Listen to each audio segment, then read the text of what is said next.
santo nome. Amém. Meus irmãos, nós tivemos a oportunidade, antes de viajarmos, de começarmos iniciando falando sobre Estevão, e eu gostaria de concluir algumas coisas que nós tínhamos preparado junto dele. Eu falei, se você se recorda, alguns irmãos estavam, falei Estevão, diácono com uma fé profunda, e eu falei algumas coisas. Eu vou só depois fazer uma introdução que eu falei, para que você que está aqui pela primeira vez esteja antenado, mas algumas coisas aqui eu gostaria de trazer nesta noite. Por favor, abra sua Bíblia, Atos capítulo de número 7. Na verdade, a narrativa de Estevão começa no capítulo 6, né? Foi alguns versículos que nós até lemos. Eu pulei o verso 9, disse para os irmãos que depois eu mencionaria esse nome de uma sinagoga que tinha lá, sinagoga chamada dos Libertos. Essa palavra liberto, acredita-se que das muitas sinagogas que tinham, sinagoga era como se fosse a igreja dos judeus, né? E acredita-se que essa sinagoga era uma sinagoga, quando fala aqui de libertos, de ex-escravos, judeus helenistas. Um judeu helenista, eu mencionei isso na quinta que nós começamos a falar, era um judeu que tinha na sua prática de vida a cultura grega, né? Tanto na sua vida prática como na sua vida religiosa. Quando você pega lá para estudar sobre o judaísmo, você vai ver que lá o que difere os fariseus dos saduceus era exatamente isso, né? O saduceu, ele é mais aberto à cultura grega, né? Eu não sei se eu estou falando aqui difícil, né? Isso é uma coisa básica de escola, né? Você, talvez os irmãos assim mais antigos não tiveram a oportunidade de estudar um pouco de história. Cultura grega que chegou na Palestina graças a Alexandre o Grande. Não sei se já ouviu falar de Alexandre o Grande. A história de Alexandre o Grande, ela está representada, aquelas Bíblias antigas, nós não vemos muito mais isso, mas quando nós nos convertemos há alguns anos atrás, era comum aquelas Bíblias, principalmente a João Ferreira de Almeida. Hoje nós temos uma diversidade de Bíblias. Antes de começar o Novo Testamento, tinha algumas páginas brancas. Lembra disso? Né? Página branca, né? Aí alguém outro dia tem esse hábito, certa igreja aí, que eu não vou mencionar o nome por questão de ética, tem o hábito de não estudar a Bíblia, o presbítero Weber, e o palestrante ou o orador da noite, eles pregam o que Deus manda na hora, saiu as páginas brancas da Bíblia, e ele disse para todo mundo ir embora, cumprimentar com a paz de Deus, e já falei o nome, que Deus não queria falar naquela noite, essa página estava branca. No contexto histórico está ali, né? Que é a parte do Antigo Testamento, o período de silêncio, conhecido como período de silêncio, e onde o helenismo está em evidência na história. Acredita-se, com a morte de Alexandre o Grande, ele divide a cultura helênica, que era o mundo da época, em dos seus 4 generais, e um deles está ali situado na Palestina, né? Aí você não vai me perguntar quem é ele, eu me lembrava até esses dias atrás, Seleucida, Ptolomeu e outras coisas mais lá, e aí difundiu a cultura grega na época. O grego daquela época é como se fosse o inglês hoje, né? Qualquer lugar do mundo que você vai, uma língua universal, em qualquer lugar do mundo, você não vai passar perrengue se você falar um inglês, né? Se você falar inglês, você vai chegar no Japão, talvez não fala japonês, mas vai ter alguém que vai te compreender em inglês. Na Turquia agora, pelo menos uma palavra eu aprendi. Günaydın, bom dia. Pelo menos isso eu aprendi. O resto não me pergunte. Né? Glória a Deus. Então, queridos, Atos capítulo 6, eu quero só fazer menção, que eu falei para os irmãos, no verso 9, dar essa rápida explicação.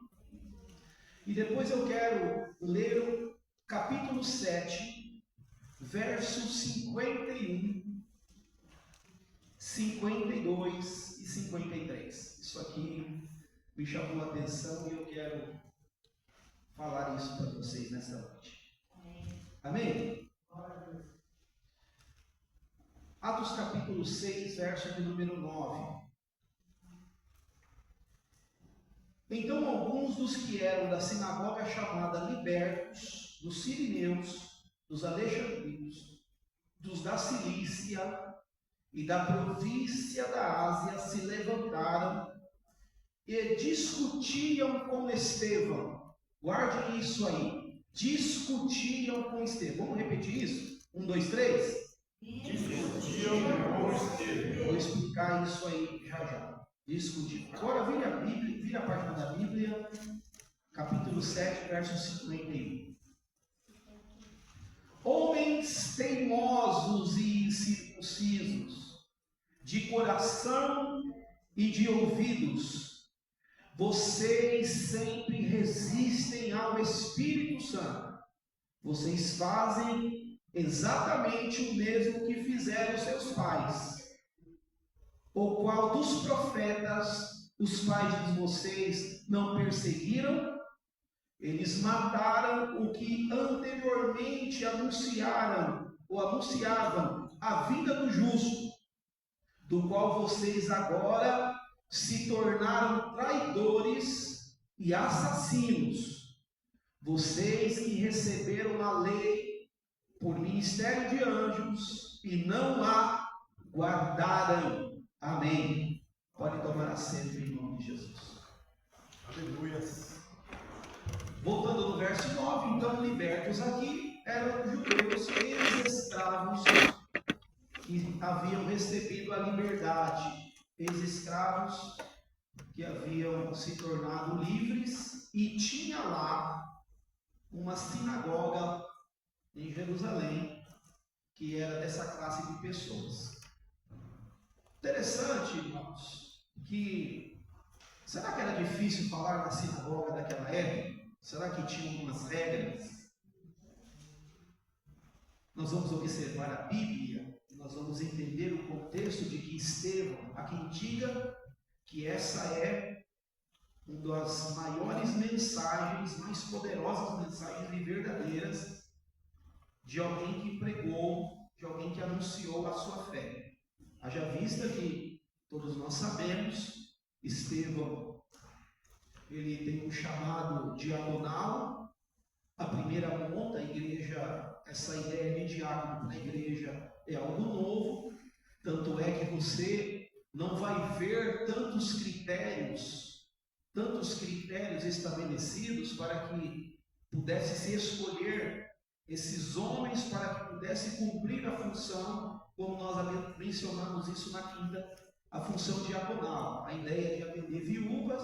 Os helenistas têm essa concepção, atender às mesas, e o capítulo 6 vai nos afirmar que a proposta apostólica de saber e de querer atender melhor a obra, eles querendo ter um tempo a mais para se dedicar à oração e o ministério da palavra, no sentido de instruir a igreja que está nascendo, eles agora escolhem estes homens.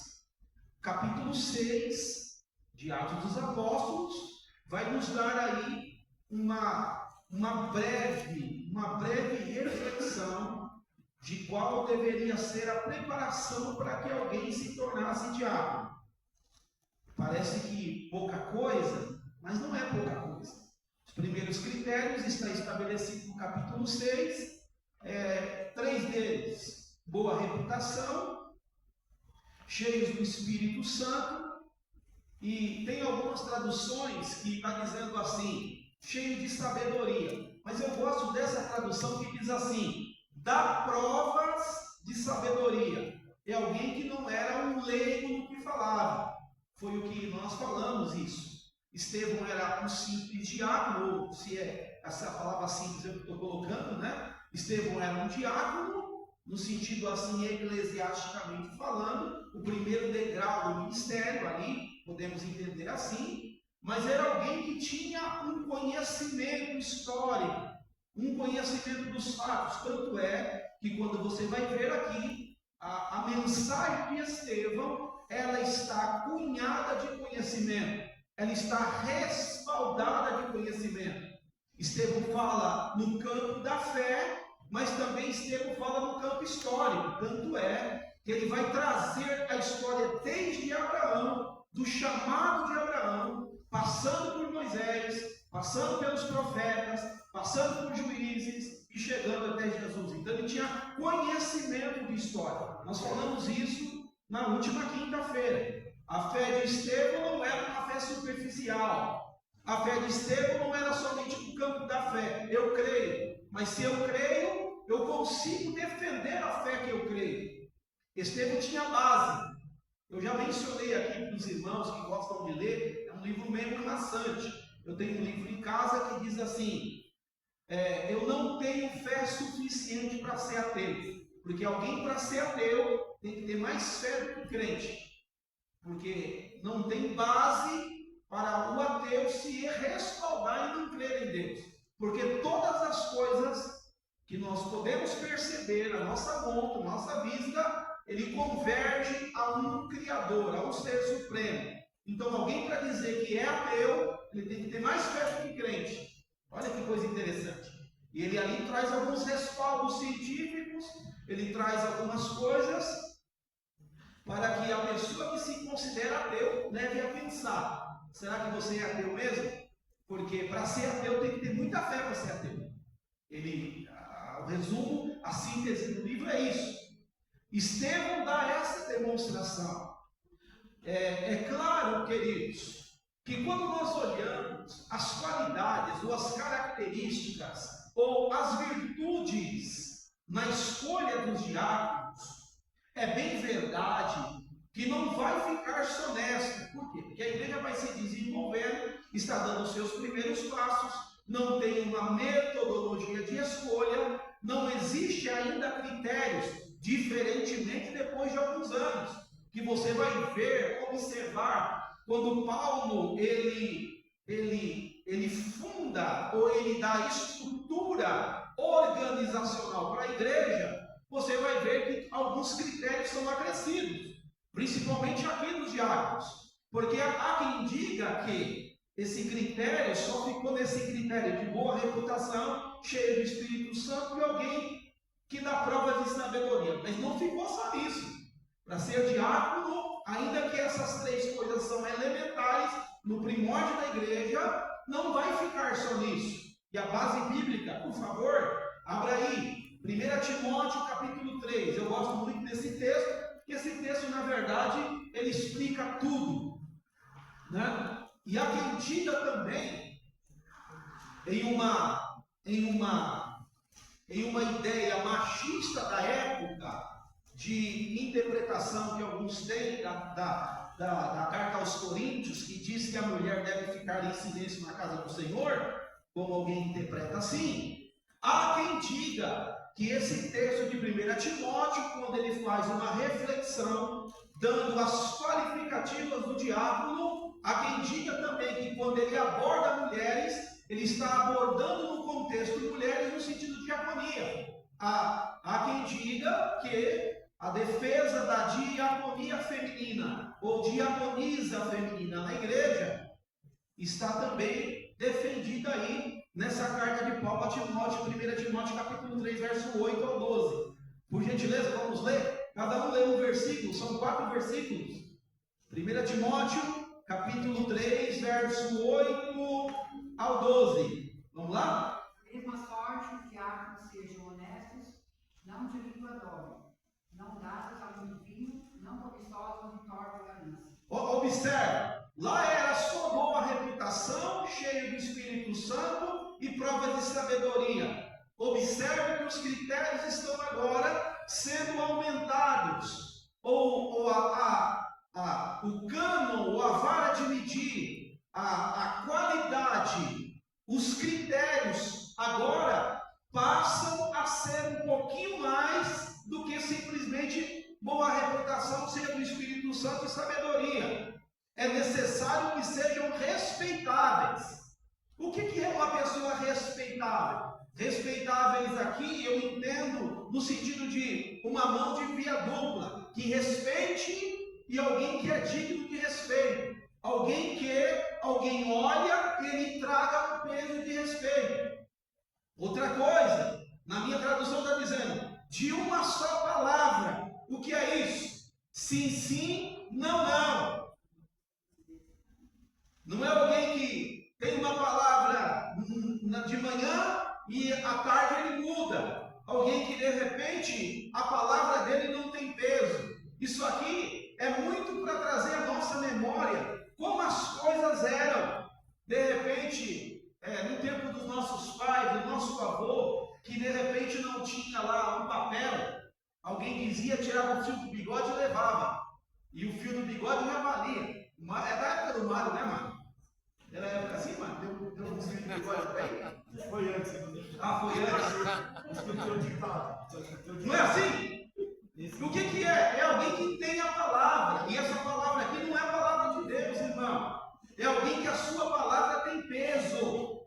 É alguém que a sua palavra é digna de respeito. É alguém que quando fala, alguém para ouvir. É alguém que tem propriedade na sua fala. É alguém que tem uma só palavra. A sua palavra tem peso. Olha, ser diácono não é pouca coisa não, irmão. Mas não inclinados a muito vinho. Há quem diga que a defesa aqui não muito vinho. Outro dia alguém me disse assim, pastor, a Bíblia não proíbe beber, porque aqui não está dizendo que não pode beber, não pode beber muito, mas pelo menos umas 3 garrafas pode. Misericórdia. Não. A ideia aqui, eu dizia para o Wagner antes de começar o culto, né? Eu não sei se vocês já tiveram uma curiosidade, eu descobri isso agora nessa viagem. Como foi inventado o vinho? Alguém espreme a uva, esquece lá em um vaso de cerâmica e depois de alguns dias vai tomar e aquilo está fermentado. Fermentação natural. E aquilo embebeda. Aí eu dizendo para ele, isso está na Bíblia. Quando Noé, ele vai lá, chega na terra depois do dilúvio, ele se embebeda com algo natural ali. Então, a ideia é como alguém diz assim, na época de Jesus não bebia vinho, era suco de uva. Mas se o suco de uva, se a uva é espremida, esquecida no lugar, ela entra no estado de fermentação e vai virar vinho. E vinho demais vai embebedar. É o texto lá de Paulo aos Efésios dizendo, não vos embriagueis com vinho que há contenda, mas enchei do Espírito Santo. É o texto lá de Pedro dizendo, a ideia de sobriedade. Alguém que está tomado de vinho é a ideia de alguém que vai falar groselha, que vai falar demais, ou vai falar coisa que não deve. Porque é assim, né? Tem bêbado que fica feliz, tem bêbado que fica triste. Tem bêbado que cai na primeira dose, o cachorro lambe a boca, tem vários tipos de bêbado.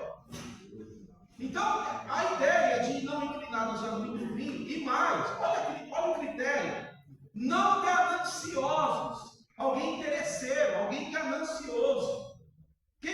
Por favor, continue aí o verso 9. Guardando o mistério da fé numa consciência pura. Conservando o ministério, ou o mistério da fé, com uma consciência limpa, sem segundas intenções. Verso de número 10. E também estes sejam primeiros provados, depois sirvam, se forem irrepreensíveis.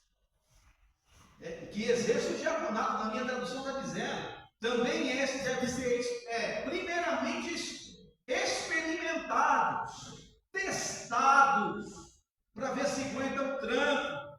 E se caso mostrem irrepreensível, que exerça o diaconato. Olha que coisa importante. Aí há quem diga que é nesse mesmo contexto, falando aos diáconos, que quando Paulo se dirige às mulheres, está dizendo a respeito da classificação da diaconia feminina, ou de ser ou não diaconisa. Na continuidade, verso 11, por favor. Da mesma sorte, as esposas sejam honestas, não maldizentes, sóbrias e fiéis em tudo. Na tradução do Senhor não tem essa compreensão do que tem a minha. Né? A minha é NAA, a Almeida atualizada, está dizendo, do mesmo modo, não fala da esposa, porque se ler esse texto de esposa, dá a impressão que está falando da esposa do diácono. Né? Não tem essa compreensão? Se ler esse contexto de esposa, dá a ideia que é a esposa do diácono. Então deixa eu ficar com a minha tradução que está dizendo assim, do mesmo modo quanto as mulheres, é necessária que elas sejam respeitáveis, não maledicentes, moderadas e fiéis em tudo. Por que eu entendo que é linha diagonal isso aqui? Porque está no contexto. Olha o verso 8 e o verso 9, ele está abordando a respeito da diaconia. Aí no verso 11 ele fala de mulheres, e depois do 12, concluindo, ele volta para o diácono de novo. Por favor, verso 12. Vamos lá, rapidinho. E os diáconos sejam maridos de uma mulher que governe bem seus filhos e suas próprias casas.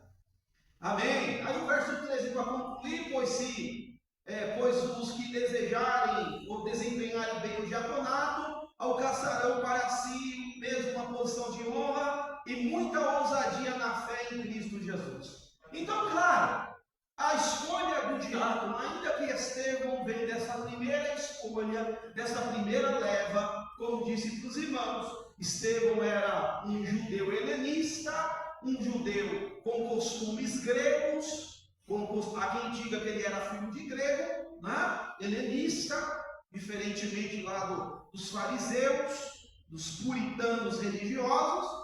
Estevão vem dessa linha.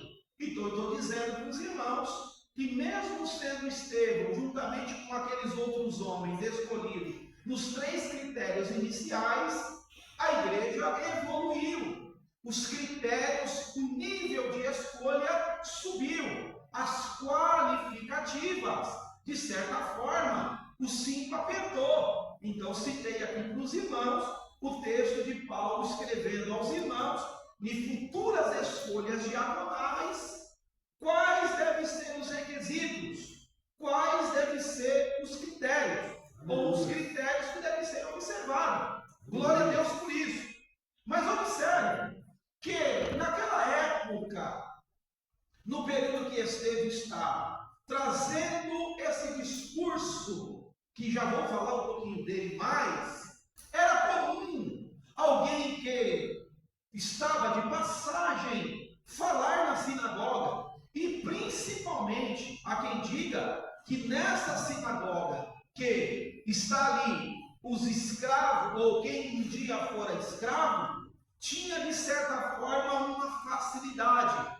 Há quem diga que esta sinagoga era como se fosse uma sinagoga de periferia, uma sinagoga que gostava de ouvir novos ouvintes, novos oradores.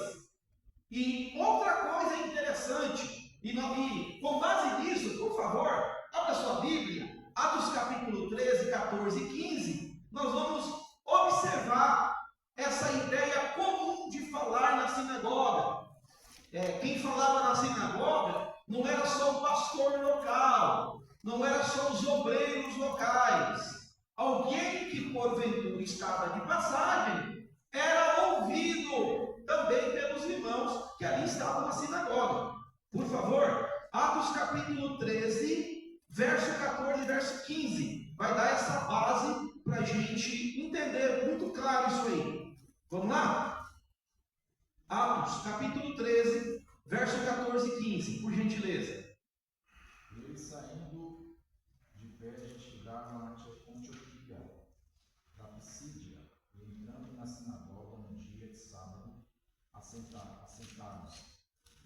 Depois da lição da lei e dos profetas, eles mandaram dizer aos principais da sinagoga: varões e irmãos, se tendes algumas palavras, consolação para o povo falar. Deixa eu ler aqui, ó. Na minha tradução está dizendo assim: Paulo está na sua viagem missionária, João Marcos volta para Jerusalém. Vocês sabem lá que João Marcos desiste, fora levado na primeira viagem missionária por Paulo e por Barnabé. Na verdade, quem chefiou a primeira viagem missionária, eu não vou entrar nesses detalhes, foi Barnabé. Na verdade, é Barnabé, Atos 13, quando o Espírito Santo nos envia para a obra missionária, Paulo está indo para a primeira viagem missionária. Há quem diga que João Marcos, o João Marcos aqui, que para que você se situalize, era onde a igreja se reunia comumente para orar. Há quem diga que a casa desse João Marcos morava a sua mãe, que a igreja está orando para que Deus solte Pedro. Há quem diga que é a mesma casa. Esse João Marcos, não vou entrar nos detalhes, ele volta. Ele desiste no meio do caminho. Tanto é que depois vai ter até uma rusga com Paulo por causa disso. Quando eles vão sair segunda vez, Barnabé quer levar Marcos e Paulo não quer levar. Até os dois se dividem. Aí na segunda viagem não vai mais Paulo e Barnabé. Quem vai para a segunda viagem vai Paulo e Silas. Silas era um profeta da igreja de Jerusalém. Então Paulo não vai mais com Barnabé. E Barnabé vai para a região de Chipre. E com ele leva João Marcos. Mas Paulo se separa aqui de Barnabé. Nessa primeira viagem, aqui, eles estão indo ali, ó, e navegando de Pafos, Paulo e seus companheiros viajaram a Perge da Panfilha. João, porém, que é João Marcos, deixando-os, voltou para Jerusalém. Mas eles, saindo de Perge, chegaram a Antioquia da Pisídia. No sábado, que era comum na sinagoga se reunir, entraram na sinagoga e sentaram-se.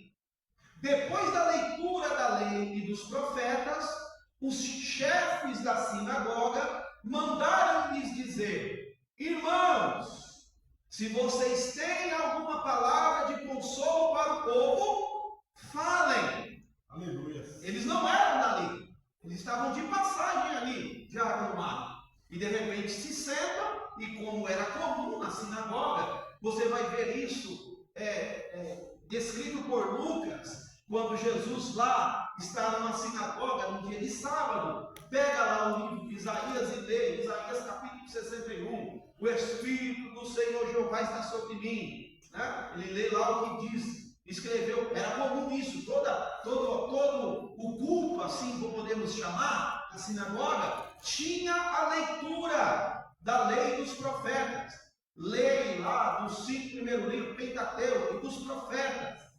Claro, na sinagoga daquela época, não tem a Bíblia como nós temos hoje na sua completude. Naquela época, não tinha lá 1 Coríntios, 2 Coríntios, Apocalipse, não tinha essas coisas que nós temos hoje.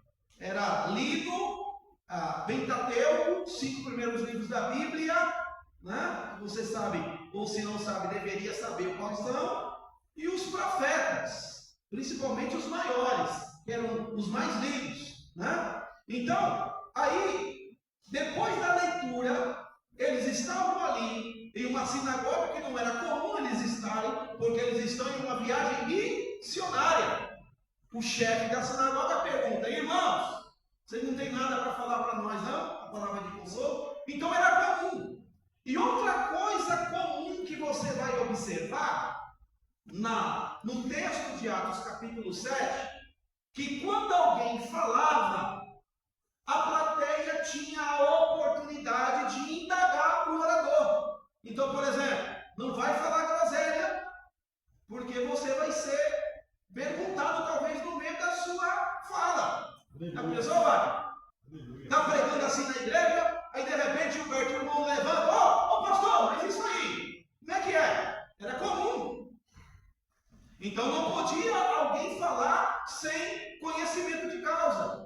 Porque você vai observar em Atos, fica muito claro que os fariseus tiveram que contratar testemunhas falsas. Foi uma das temáticas que nós falamos na última quinta. Por quê? Com base nas escrituras, eles não conseguiram condenar Estevão. Porque quando eles indagavam Estevão tinha um respaldo da Escritura. Estevão tinha um conhecimento da Escritura. Estevão citava os profetas. E, como diz o ditado forense, contra fatos não existe argumento. Os argumentos dos religiosos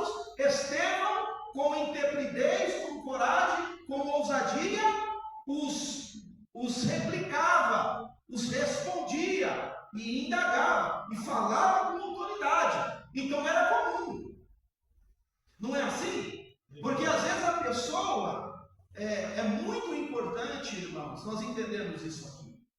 Porque a palavra do Senhor, nós como cristãos, Estevão me ensina que eu tenho que ter conhecimento de causa. Tanto é que é a terceira característica mencionada. Provas de sabedoria. Provas de conhecimento. Entender o que está falando. Ter a percepção do que está falando. Glória a Deus. É verdade, irmãos. Nós, como cristãos, nós devemos muito nos respaldar e nos assemelhar com os bereanos. Nem tudo na igreja devemos dar glória a Deus. Quer ver uma coisa? Eu estou em tudo de ensinamento, estou só falando para crente, né? Estou só falando para crente. Você vai ver algumas falas nossas que virou comum, né? Irmãos, eu quero agradecer, é um tipo de grande alegria. Você quase toda oportunidade você escuta, né? Tem coisas que são comuns. Tem coisas que nós ouvimos às vezes que virou, alguém chama de chavão, alguém chama de fala comum no nosso meio, né? E a pessoa às vezes fala coisas comuns, coisas práticas comuns, como uma coisa trivial. Só que tem um detalhe: se fosse como naqueles dias, quem fala ou quem está ali com essa responsabilidade de falar, naquela época, tinha que estar à altura ou tinha que ter a condição de responder um questionamento de alguém. Graças a Deus que isso não acontece. Eu fico imaginando os cultos de hoje, alguém pregando e alguém levantando da igreja: ô irmão, não é assim não. Ia virar uma bagunça, né, irmão José? Você já imaginou? Mas a Bíblia, nós como cristãos, nós devemos nos atentar. Por quê? Nós não devemos nos conformar em não saber. Ô queridos, nós vivemos em uma época, só não sabe quem não quer. Sim ou não? Não é verdade? Nós vivemos em uma época hoje, que se você quiser ter um pouquinho mais de profundidade, existe inúmeros meios, que eu não vou mencionar, diversos que tem, de você aprender, de você querer aprender um pouquinho mais. Quer dizer, queridos, que talvez a sua coroa vai ser melhor do que a minha, se você souber um pouco mais. Não estou dizendo isso. Mas, queridos, tem muitas pessoas que às vezes se escoram na sua ignorância, de não querer saber, e alguns crentes que não querem aprender. Outro dia eu conversava com alguém, ele disse assim: eu não gosto de aprender, e ele citou para mim um versículo, porque a quem mais é dado, mais é cobrado. Mas ignorância espiritual é pecado também. A Bíblia não nos manda ser preguiçosos, pelo contrário: ó preguiçoso, vai ter uma formiga. É verdade, irmãos. Quando nós olhamos alguns versículos na Bíblia, eu quero chamar a atenção para pelo menos dois a vocês. Abra sua Bíblia, 1 Pedro capítulo 3, eu gosto muito desse texto. 1 Pedro capítulo 3, verso 15 e 16. A Bíblia não nos manda conformar com a ignorância. Pelo contrário, a Bíblia nos manda estar preparados, buscar ter essa sabedoria, esse conhecimento de causa. E Pedro, quando escreve isso, eu estou falando aqui de alguém que não é como Paulo, irmãos. Há quem diga que a epístola de Pedro não é por ele escrita, porque Pedro era um semi-analfabeto. Pedro não era um Paulo que teve o privilégio de estudar aos pés de Gamaliel, um doutor da lei da época. Não. Pedro era um simples pescador que falava no dialeto, falava lá o hebreu, falava lá a língua dos seus pais e um pouquinho do grego que era comum naquela época. Mas Pedro escreve com muita propriedade atribuída a ele a primeira epístola, no capítulo 3, verso 15 e verso de número 16. Ele trazendo um contexto aqui. Como deve ser a vida prática de um seguidor de Cristo? Falando lá, está escrevendo essa epístola aqui, em um período de perseguição da igreja, em um período que a igreja está sendo perseguida. Não vou entrar também nesse mérito. E ele escreve neste contexto isso aqui, dizendo assim, olha o verso 15 da primeira epístola no capítulo 3. Pelo contrário, santifiquem a Cristo como Senhor no seu coração. Olha, vírgula, estando sempre preparados para responder a todo aquele que pedir a razão da esperança que vocês têm. O que ele está dizendo? Se alguém te parar na rua e você falar assim, eu sou crente, aí ele vai dizer assim, por que você é crente? Você tem que estar preparado para responder por que você é crente. Se alguém na rua te perguntar, você vai para o céu, por que você vai para o céu? Você tem que estar preparado para responder por que você vai para o céu. Tem alguém aqui que vai para o céu? Tem alguém que vai para o céu? Misericórdia. E por que você vai para o céu?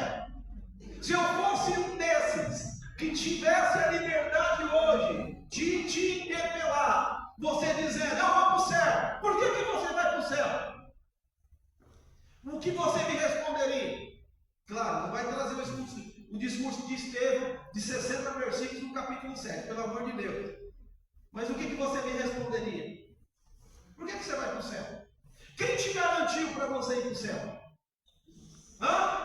Você vai para o céu porque os seus méritos? Porque você tem boas obras?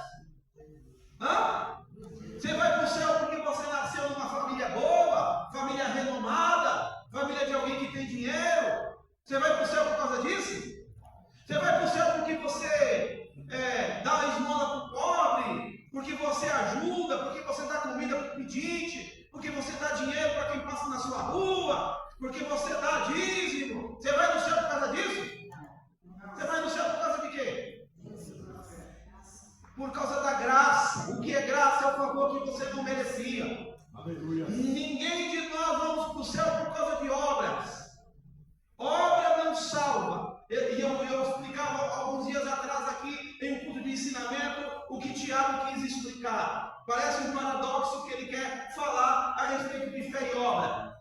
Obra não salva, mas quem é salvo tem que ter obra. Quem é salvo, quem foi lavado, quem entendeu isso, quem está apto para responder a respeito da sua razão, vai ter obra, porque todo salvo tem uma obra. Todo salvo ele opera a obra, ele faz obra, ele serve ao Senhor, ele servir ao Senhor é a obra. Aleluia. Só que obra não salva. Então, coitado dos espíritas, né, que fazem às vezes até mais obra do que a gente. Mas obra não salva. Nós só somos salvos por causa de Jesus. Olha que interessante. Então, Pedro está escrevendo, eu tenho que estar preparado para responder a respeito da esperança que eu tenho. Aí no verso de número 16, Pedro diz assim, façam isso com mansidão e temor, de boa consciência, de modo que naquilo em que falam mal de vocês, fiquem envergonhados. Esses que difamam a boa conduta que vocês têm em Cristo. Não precisa brigar na rua, não, irmão. Não precisa de você brigar. De você é crente. Às vezes a gente quer ser um pouquinho mais austero na nossa fala, incisivo na nossa fala. Mas pregar Jesus não precisa brigar. Discutir igreja, discutir religião. Foi uma fala que eu dei aqui para os irmãos num culto de ensinamento. Tem coisas que são os maus combates, não vai te levar a lugar nenhum. Talvez você vai ganhar um inimigo. Nós estivemos agora nesse país, que é um país segundo eles laico, 7.000 mesquitas. Você não vê quase igreja. Agora eu vou ficar discutindo com o guia por que ele é muçulmano, por que ele é circuncidado como judeu, por que ele. Não, a gente falou como assim. Tinha uma oportunidade, eu e uma presbiteriana que estava no grupo, falava de Jesus e mostrava para ele, porque Jesus para ele é como se fosse o Maomé deles, um profeta. Mas não, aí nós falamos, Jesus é o nosso Salvador, ele morreu por nós. Nós só somos salvos por causa de Jesus. Eles não acreditam. Agora eu vou brigar com ele? Hã? Não. Então Pedro está dizendo assim: procure estar preparado para responder e responda com mansidão. Responda com temor, com boa consciência. No modo daquilo que falam mal de vocês, eles vão ficar envergonhados. A ideia de preparação também é a fala de Paulo, quando escreve para o seu filho Timóteo a epístola pastoral para Timóteo, do seu filho Timóteo, seu filho na fé Timóteo, que estava iniciando o seu ministério e precisava cunhar o seu ministério de conselhos sólidos do seu mentor Paulo. Aí ele escreve 2 Timóteo, capítulo de número 2, verso 15, o clássico de obreiro, né? O clássico de obreiro, que todo obreiro deve saber. Depois saltear nesse versículo: procura apresentar-te a Deus como um obreiro preparado, que não tem que se envergonhar, que maneja bem a palavra da verdade. Eu acho que está escrito isso aí. É isso? Por favor, 2 Timóteo 2,15. Esse é o clássico de obreiro. Vamos lá? Tem aí o arrancado de Timóteo aí da página da Bíblia? Procura apresentar-te a Deus como obreiro que não tem que se envergonhar, que maneja bem a palavra da verdade. Amém? Esse aí é o requisito que nós podemos encontrar com certeza na vida de Estevão. Estevão, ele era alguém preparado para responder a respeito da razão da sua esperança. Haja vista quando você debruça no capítulo 6 e 7 de Atos, você vê Estevão respondendo com propriedade. Se alguém o interpelou, e interpelou, porque quando Caifás está presidindo o sinédrio na acusação contra Estevão, a ideia, os questionamentos, são todos eles respondidos por Estevão. Outra coisa interessante, irmãos, o discurso de Estevão, à primeira vista, à luz das Escrituras, é um discurso duro, sim ou não? Sim ou não? É um discurso duro ou não? Irmãos, é bem verdade isso? Deixa eu esmiuçar essa ideia de duro ou não. Há quem diga, um crente mais maduro vai dizer que não existe palavra dura. Um crente que sabe quem é Deus, no sentido da sua plenitude, no sentido de um Deus que tem a disposição de alguns versículos, não se choquem com o que eu vou dizer. Tem algumas traduções que dizem assim: Deus castiga a quem Ele ama. Algumas traduções mais clássicas estão dizendo assim: Deus corrige a quem Ele ama. Algumas estão dizendo assim: Deus castiga a quem Ele ama. A ideia assim de um Deus que ama e que às vezes está disposto a trazer algumas palavras de confronto. Nem sempre os nossos ouvidos vão ouvir coisas que nós gostamos. Amém? Por que eu pensava sobre isso quando eu escrevia isso? Porque nós estamos vivendo nesta fase de que eu me assemelho aos dias, ou eu assemelho esses dias aos dias que Paulo está escrevendo a Timóteo também, que haveria tempos difíceis e trabalhosos, que algumas pessoas com comichão nos ouvidos não iriam querer ouvir a sã doutrina.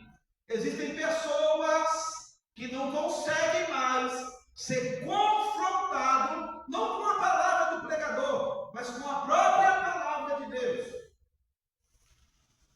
com aquilo que o Senhor quer falar, com aquilo que o Senhor quer confrontar, com aquilo que o Senhor quer trazer à tona. E eu vejo aqui, há quem diga que o discurso de Estevão é um discurso que Estevão deveria ser mais brando, que Estevão não deveria ser tanto incisivo. Por quê? Porque observe o texto que nós lemos, e eu fiz questão de nós começarmos por eles.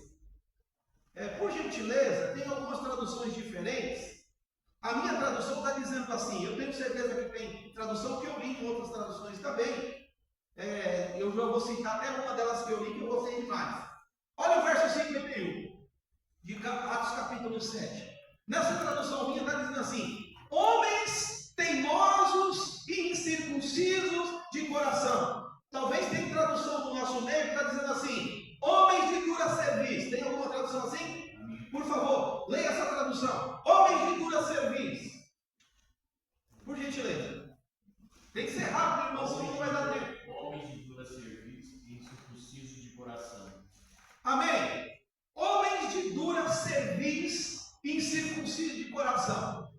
Qual seria a sua reação se Deus direcionasse uma palavra para você hoje, dizendo assim: você é homem de dura cerviz e incircunciso de coração? Ah, não vou voltar mais naquela igreja, é muito dura a palavra.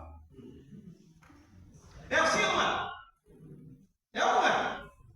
Por quê? Porque talvez alguém não entende a ideia de dura cerviz. A palavra dura cerviz significa pessoa teimosa. Tem crente teimoso no dia de hoje? Tem crente teimoso?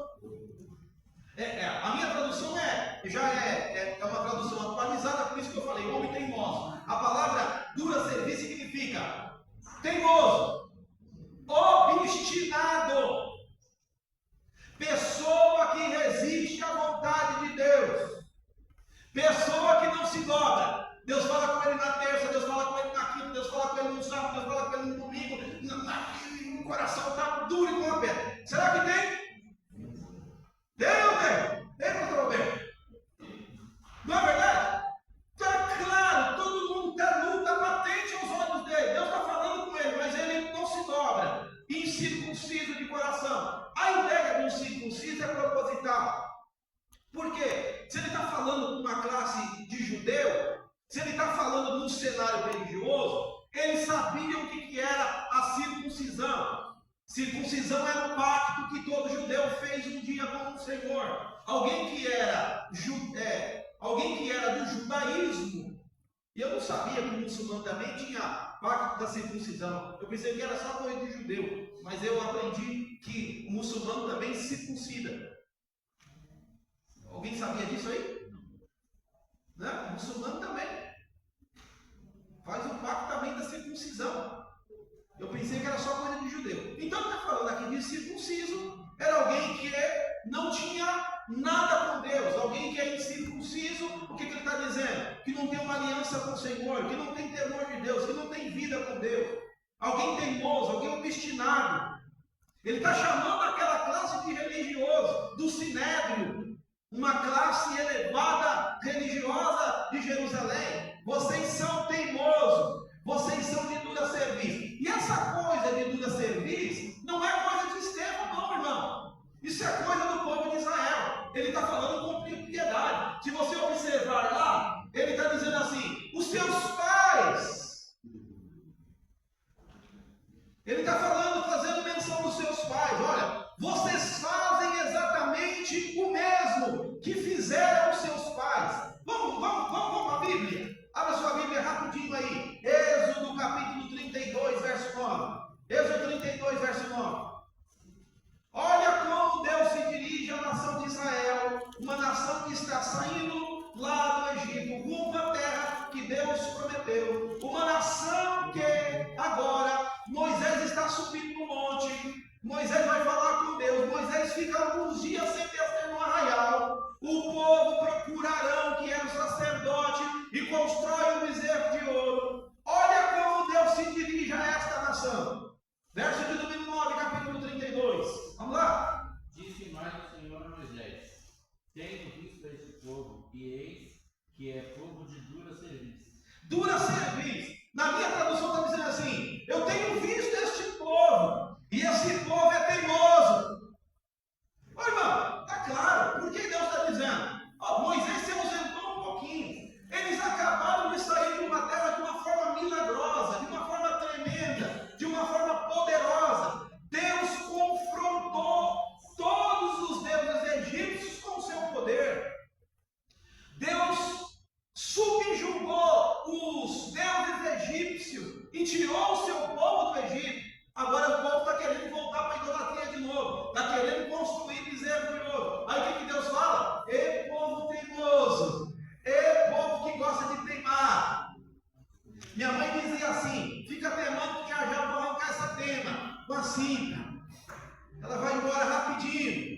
Às vezes o Senhor tem que usar, tem que nos fustigar com a vara. Porque lembra, Ele corrige a quem Ele ama. Estevão está dirigindo. Olha Êxodo capítulo 33, verso 3. Êxodo 33, verso de número 3. Por favor, Êxodo 33, verso 3. Moisés está orando a Deus, Deus fala assim: esse povo é teimoso, esse povo terrível, esse povo dura serviço, eu não vou com esse povo. Aí Moisés falou: Senhor, olha o que Deus está dizendo. Vamos lá, capítulo 33, verso 3. Há uma terra que mana leite e mel, porque eu não subirei no meio de ti, porquanto és povo obstinado, para que te não consuma eu no caminho. Deus não tem negócio com pessoa teimosa. Deus não tem tanta paciência, não, irmão. Aqui, você vai observar muito claro Deus falando para Moisés: eu não vou ficar no meio desse povo que dura serviço, obstinado de coração, povo teimoso. Não. Estevão está chamando aquela classe religiosa de pessoa que dura serviço, de pessoa incircuncisa. O discurso de Estevão era um discurso duro. E discurso duro, às vezes, tem a conotação de afastar.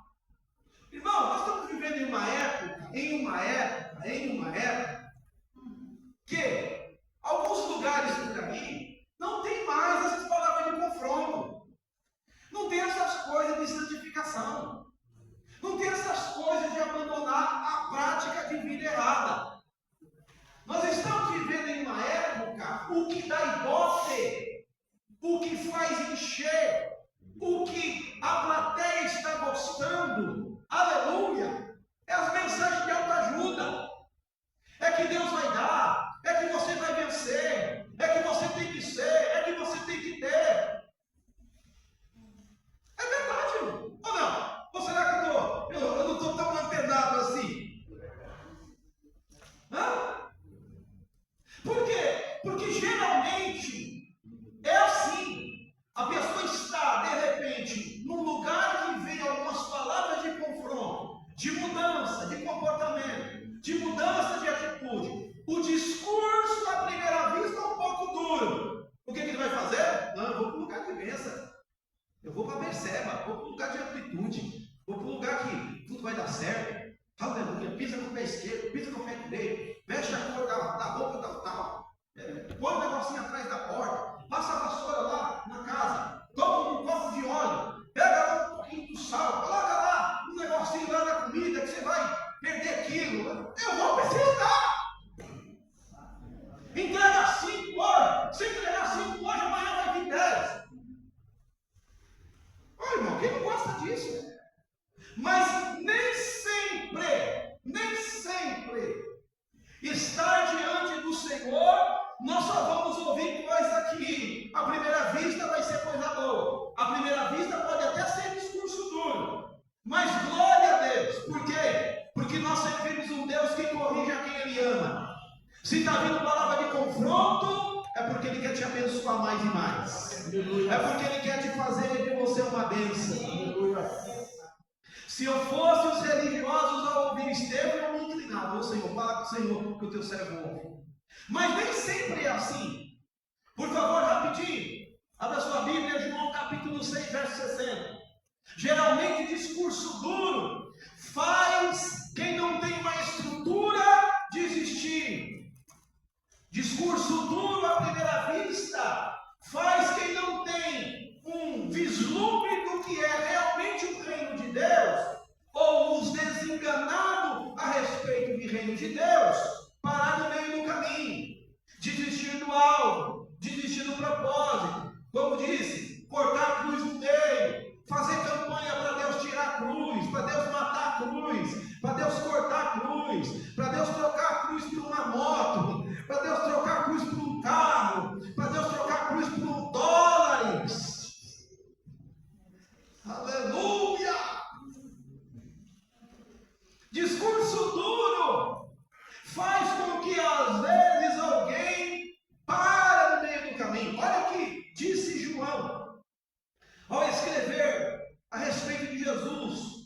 no verso de número 60. Jesus aqui, querido, deixa eu dar uma síntese do que ele está falando. Num dos maiores capítulos do Evangelho de João. Ele está em síntese, falando do propósito de quem ele era e o que ele era para as pessoas.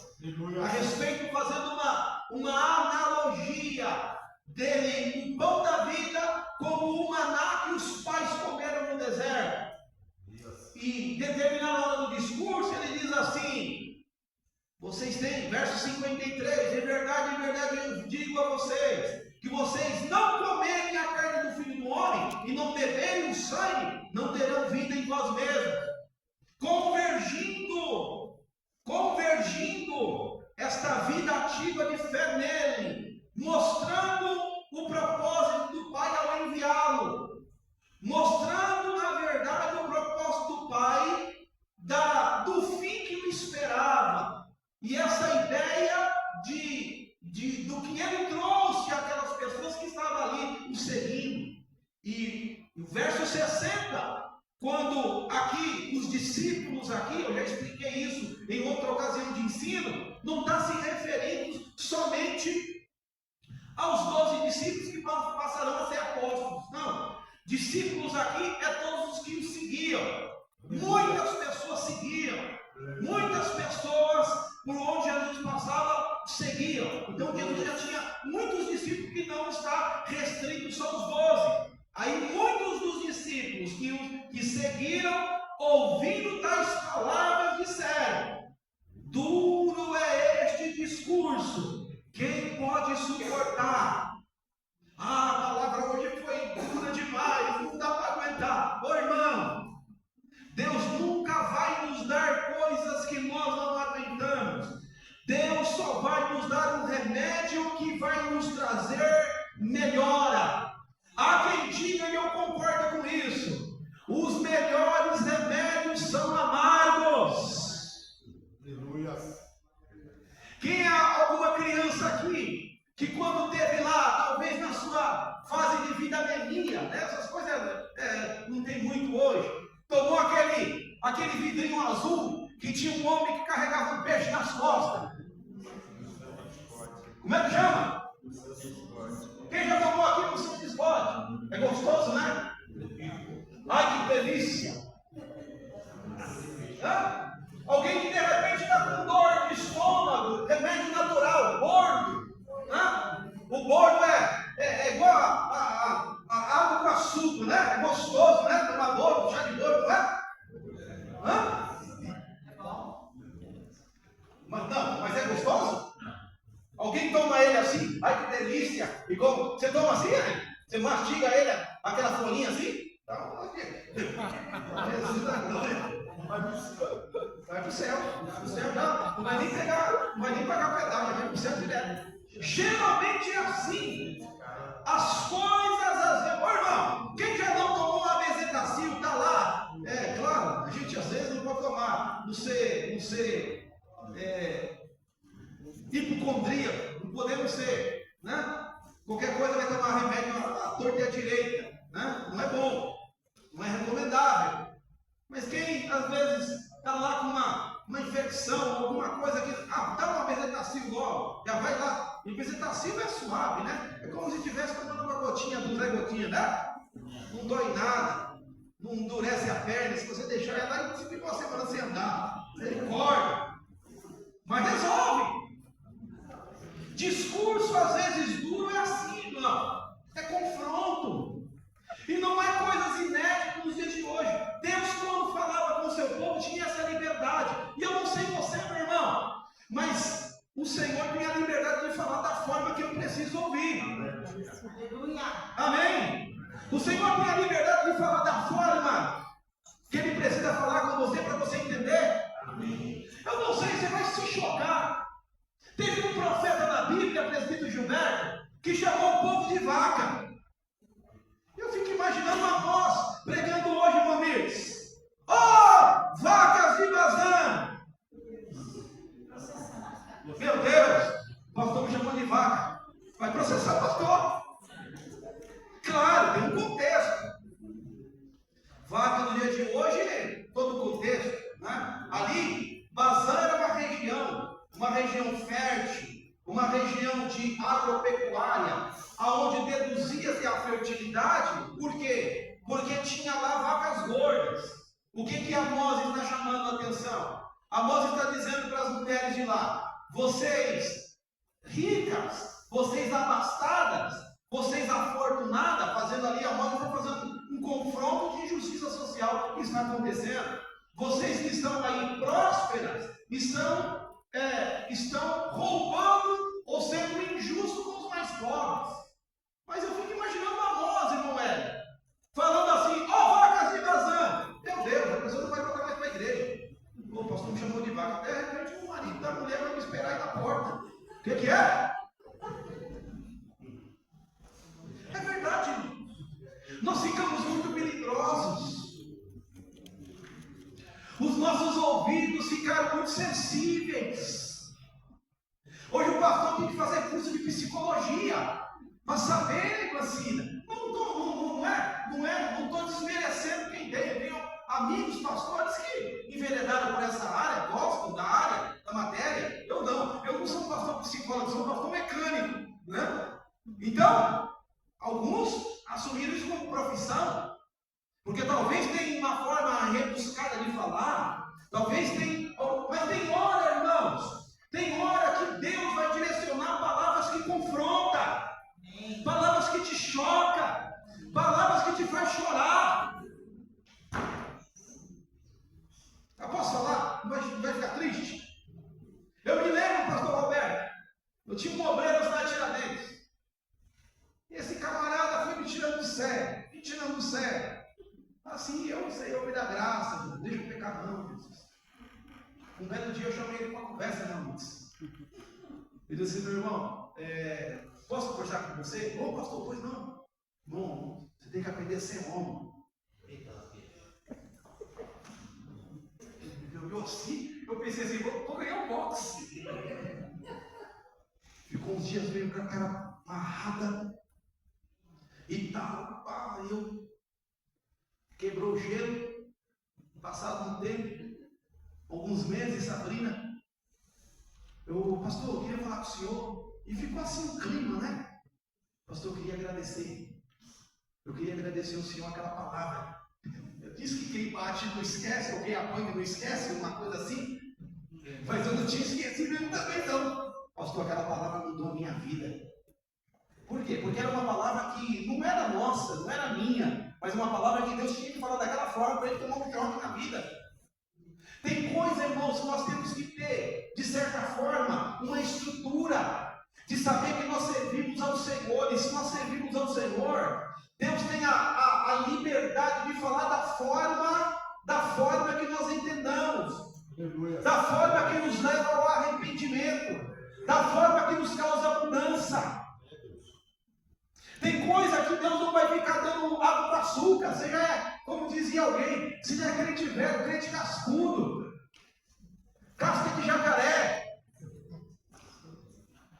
Bate, é igual bater em ferro, sai fogo. Eu não sei se você já estiver pegando uma marreta com um ponteiro, quebrando aquele concreto Robson que foi feito ali um por um, sabe? Uma lata de cimento e uma lata de areia. Daquele cimento, na época o cimento era forte. Quando você bate um ponteiro assim, sai até fogo. Não é assim? Tem casca de crente que está assim. E como vai quebrar essa casca? Trazendo essas mensagens duras que até eu trouxe naquele dia no cinema. Homem teimoso, homem que dura serpente incircunciso, vocês são como seus pais. Meu Deus, a Bíblia diz assim que eles ficaram tão furiosos que começaram a ranger o dente. Se pudesse avançar o ministério. Deus tem a liberdade de falar com você da forma que Ele quer? Sim ou não? Sim ou não? Por favor, rapidinho. Provérbios 29:1. Estou encerrando já. Provérbios 29:1. Provérbios 29:1. A consequência de ter dura cerviz. Provérbios 29:1. Rapidinho. O homem que muitas vezes repreendido endurece a cerviz. De repente será destruído sem que haja remédio. Olha que interessante. O homem teimoso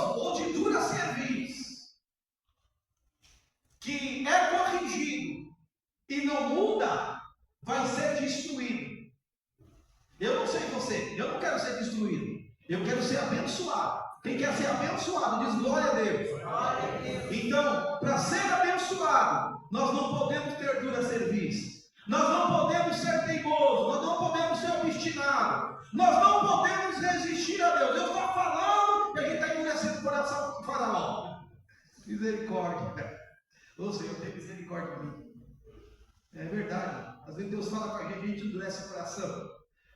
E depois começa a tomar umas petelecadas no meio do caminho. E é duro, né? Dura serviço é destruir. Então observe, o discurso de Estevão é um discurso que demonstra que Deus tem a plenitude, que Deus tem a primazia, que Deus tem a soberania de falar da forma que eu entendo, da forma que Ele quiser. Ele pode falar com você da forma que Ele quiser? Amém? Você não vai reclamar, não? Você não vai ficar esperneando, pirraçando, não? Amém? Quarto e último, e eu já encerro aqui agora. O comportamento de Estevão me ensina. Por quê? Porque Estevão, mesmo dando aquele discurso duro, aquela mensagem que ele tinha confrontadora, demonstra para mim que ele não tem um espírito de vingança. Mesmo seus ouvintes não querendo mudar, ele não traz isso para o pessoal, no sentido de vingança. E isso me ensina. Porque capítulo 7, verso 60, Estevão está sendo morto. Interessante que antes de ser apedrejado, era uma prática normal de precipitar a pessoa num abismo, ou jogar a pessoa. Geralmente a pessoa já morria no abismo. Quando era empurrada num abismo, num penhasco, ou num lugar que a pessoa já caía, acredita-se em muitos casos de pessoa que já morria. Mas Estevão não morreu. Estevão passa a orar. Estevão passa a orar. E na oração que ele faz, está descrito isso no capítulo 7, no verso de número 60. Ele diz assim: Pai, perdoa-os. O que ele está dizendo? Ele não clama por vingança. É o que Jesus ensina também na cruz. Perdoa eles não sabem o que faz. Quando nós olhamos os ensinamentos de Jesus, embasado em Mateus capítulo 5, verso de número 10, Jesus disse assim, que um discípulo seu, que alguém que falasse do seu nome, poderia até ter isso no seu ministério. Jesus orientou seus discípulos a não viver simplesmente um ministério de tapinha nas costas. Eu estive na cidade de Ireápolis, próximo de Laodiceia, e lá acredita-se que foi o ponto final de Filipe. O Filipe aqui, escolhido também como um dos diáconos. O Filipe chega lá na cidade de Ireápolis, próximo de Laodiceia. Acredita-se que ele morre aqui naquela região. E eu perguntei lá, como ele morreu? Martirizado. Por causa do cristianismo, ele foi morto. Ou seja, matado, morte matada. Quando você faz um estudo dos 12 discípulos, todos eles, com exceção de João, que morreu de longevidade, também estive ali na região que acredita que João morreu, próximo de Éfeso, uma cidade ao lado, onde acredita-se também que a mãe de Jesus morou ali também na região. Então, com exceção de João, que morreu de idade, porque Jesus tinha falado a respeito dos seus dias, todos os demais discípulos, quando você faz um estudo ou tenta pesquisar como foi a morte deles, vai ser morte martirizada, ou seja, morte matada. Foram mortos, crucificados por ponta cabeça, como o caso de Pedro, decapitado e outras mortes triviais, gostosas de ouvir e de estudar sobre. Então, Jesus advertiu a respeito disso. Estevão estava preparado para isso. Então, amados, diante de tudo isso, Deus escolheu Estevão, um diácono cheio de fé, de boa reputação e de sabedoria. Um diácono que tinha uma fé profunda. Um diácono que tinha uma palavra consistente, de bom conhecimento. E um diácono que uma fé que não estava uma fé superficial. Uma fé que acreditava. Estava sendo morto, mas a morte estava o possibilitando de entrar e de encontrar com o Senhor na eternidade. Queridos, que no nome de Jesus nós possamos continuar nos exemplando aqui por Estevão, vivendo uma vida de verdade, com integridade. Eu não sei quantos dias ou quantos anos vai demorar para Jesus para Jesus voltar. A Bíblia diz assim: será que quando Jesus voltar vai encontrar fé na terra? O que você acha? Está difícil, tá? Esse dia eu estava pensando sobre isso. Será que quando Jesus voltar vai ter ferro na terra ainda? Irmão, isso nos faz pensar. Nós tivemos o privilégio de ir no lugar onde foi o berço da igreja. E, como eu disse para vocês, não tem igreja mais lá. Pouquíssimos cristãos. Jesus lá nem falado é. Então, se nós não nos atentarmos, nós nos respaldarmos na palavra, nos buscarmos ao Senhor enquanto nós podemos achar, podemos também ter a nossa fé esvaziada, a nossa fé esfriada e perdemos a nossa salvação. E diz a Bíblia, a nossa salvação hoje está mais perto do que ontem. Amém, queridos? Então vamos nos esforçar, vamos buscar o Senhor, vamos inclinar os nossos ouvidos ao Senhor. Se de repente o nosso coração está incircunciso, se de repente tem alguma hora que a gente quer teimar com o Senhor, quer fazer umas pirracinhas com Deus, Senhor tem misericórdia, né?